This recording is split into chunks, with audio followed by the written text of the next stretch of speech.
Imagine this with me. A prophet who was illiterate, unable to read or write, lived in Mecca for 13 years, while the Quran was revealed gradually over a span of 23 years.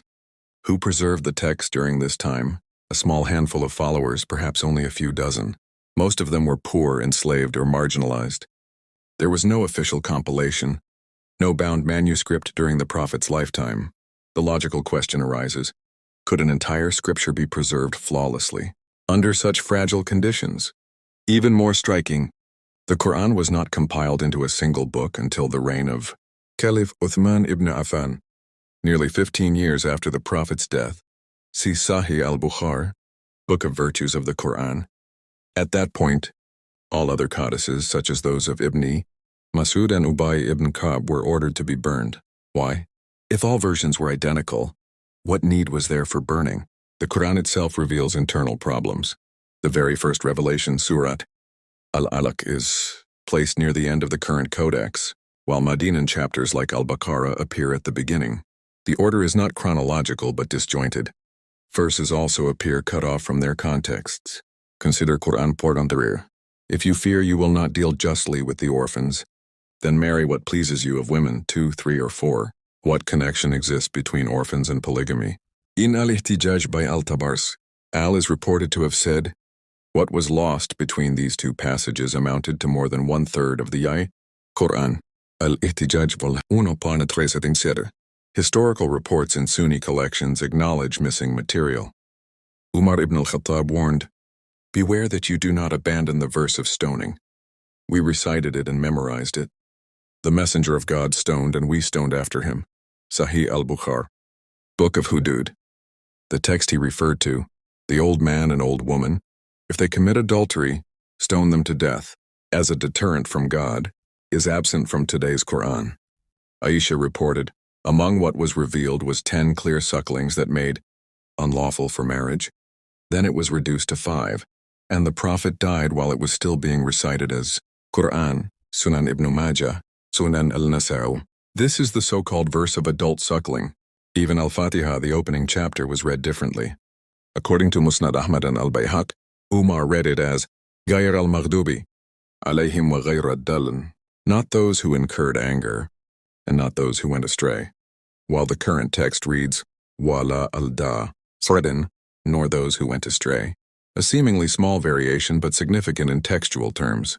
The companion codices also show discrepancies. Ibn Mas'ud reportedly excluded the 2 short chapters of protection, al-Muawwidhatayn, from his codex, Kitab al-Masahif by Ibn Abi Dawud. Ubay ibn Ka'b included 2 additional chapters, Surat al-Haft and Surat al-Khal, and used to recite them in prayer, al-Masahif, Parque 180. The 7 and 10 canonical readings, Qira'at, reveal further diversity. Malik Yawmi al-Dan, Master of the Day of Judgment, versus Malik Yawmi al-Din, King of the Day of Judgment. Wasa biha Ibrahim banihi versus Awsa biha Ibrahim. In Sahih Muslim, the Prophet himself reportedly said, the Quran was revealed upon 7 ahruf. Recite whichever is easiest. Sahih Muslim, Book of Prayer of Travelers. This is an admission of multiple forms. From a linguistic perspective, the Quran also presents grammatical irregularities. In Surat Taha 2063, Inna hadhan la sahiran. Indeed, these two are magicians. The word hadhan appears in the nominative case where grammar requires the accusative. In Al-Ma'idah 69, Inna alladhana amanu walladhana hadu. Wal-sabi'un, where the noun al-sabi'un is raised in a position of grammatical lowering. Classical grammarians like Spaway and Al-Zaj, AJ, acknowledged these as anomalies. Are these not traces of corruption or errors in transmission? Among Shi'i sources, the case is even stronger. Marza al-Nuri authored Fasl al-Khi, Tabfa Tahrif Kitab Rabb al-Arbab, compiling hundreds of traditions affirming omissions, additions, and the loss of 2/3 of the Quran. In Al-Qumis Tafsir, we find verses cited with additions such as Quran liman ampuju, allegedly revealed as, O Messenger, convey what has been sent down to you regarding Al. In Al-Kafi by Al-Kulaynan, multiple narrations suggest that verses about the merits of al-Bayt were removed during compilation.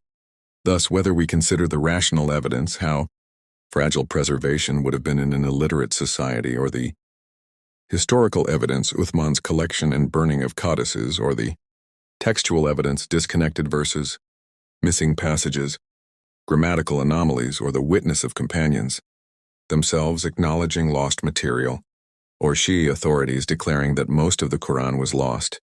The picture is consistent. The Quran as we have it today is not an exact copy of what was revealed, but a text that underwent selection, omission, and change, just as the Torah and the Gospel did before it. And here the unsettling question arises. If the earlier scriptures were altered across time, why should the Quran alone be immune from the same historical process?